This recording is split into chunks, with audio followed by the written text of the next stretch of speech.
안녕하세요, 광테크입니다. 이번 영상은 제약 바이오 산업 편입니다.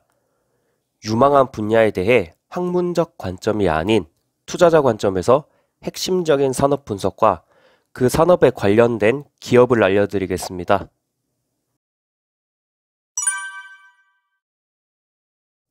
먼저 제가 알려드릴 분야는 반도체와 자동차보다 시장 규모가 큰 제약 바이오 산업에 대해 알려드릴게요.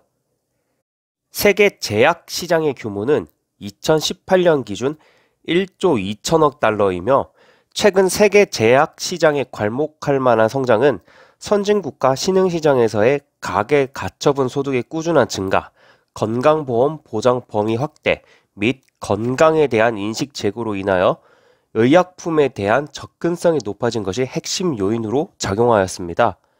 의료비 부담으로 인한 제네릭, 바이오 의약품 수요 증대 등으로 연평균 4에서 7% 성장하여 2024년까지 최대 1조 7천억 달러까지 성장할 것으로 전망됩니다.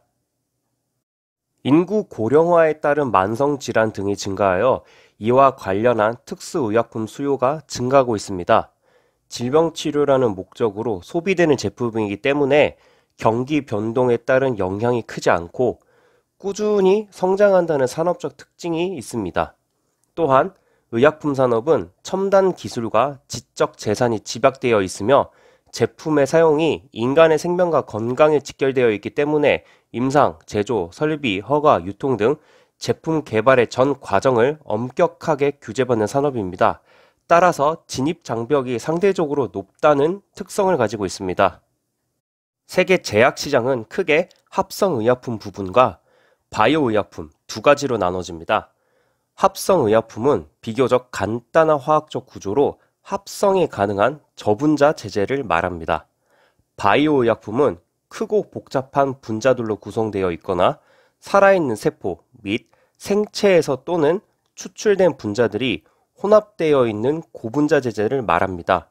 간단히 생각하면 합성의약품은 화학적으로 합성하는 것이고 바이오의약품은 생물에서 비롯된 물질로 만드는 것입니다.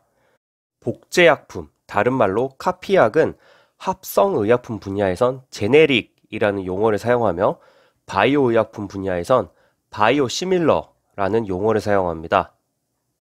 이제 세계 제약 시장의 전체적인 윤곽을 알아보았으니 합성의약품에 대해 알아보도록 할게요. 상위 제약업체와 다국적 제약업체, 국내 중소제약업체 등 약 600개 제약사들이 경쟁구도 형태를 취하고 있습니다. 국내 제약사들의 연구 개발 능력 및 투자가 선진국에 비해 낮은 수준이기 때문에 대부분의 회사들은 특허가 만료되는 제품에 대한 제네릭, 소위 카피약 개발에 집중하고 있어 타 산업에 비해 업체 간 경쟁이 치열한 편입니다. 이 분야의 호재거리는 신약 임상 몇 상 통과, 신약 기술 이전 등이 있고 대표적인 관련 업체들은 유한양행, 대웅제약, 한미약품 등이 있습니다.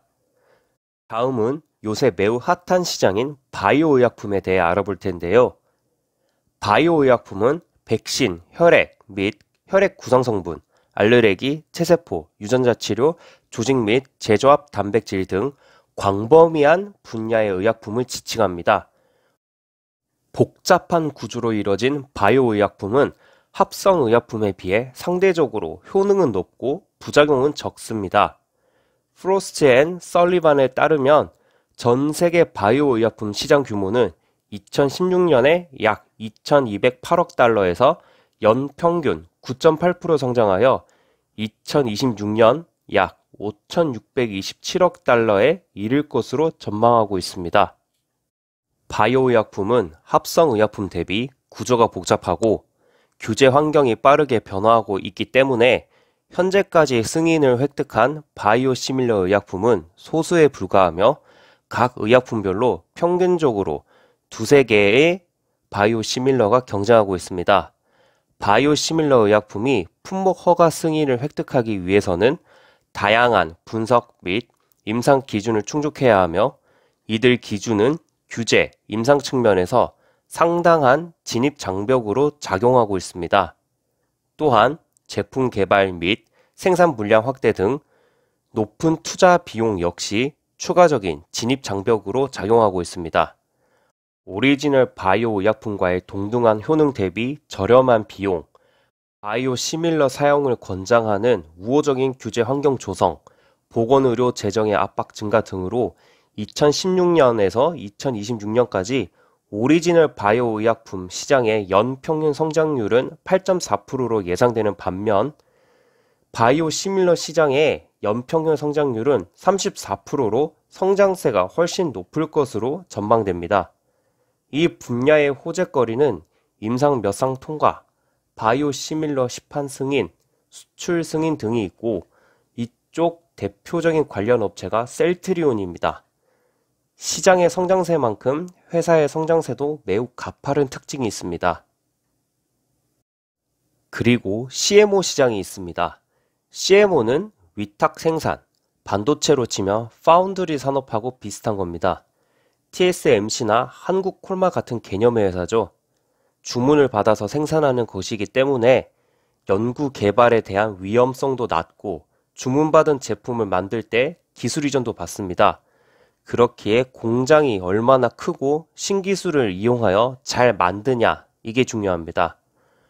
공장 증설, 생산 신기술 개발, 몇 조 원 계약 등이 호재거리로 작용합니다. 이 분야 관련 업체는 삼성바이오로직스가 있습니다. 삼성바이오로직스의 방향성은 바이오계의 TSMC가 되겠다는 겁니다.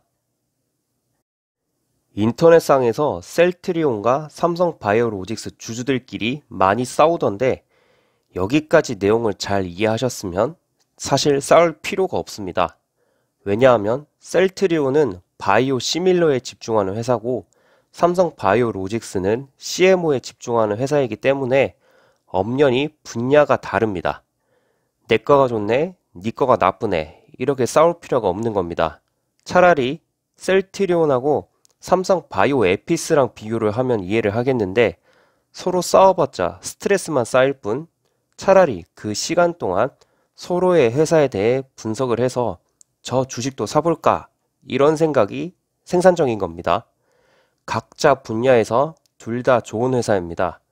싸울 필요가 없습니다. 다음에 기회가 되면 각 회사의 미래 발전 가능성에 대해서 말해보겠습니다. 영상보다 글 읽기가 편한 경우에 네이버 포스트에서 광테크를 검색하면 같은 내용을 글로도 읽을 수가 있습니다. 좋아요와 구독은 저에게 큰 힘이 됩니다. 이번 영상은 여기까지입니다. 지금까지 광테크였습니다. 감사합니다.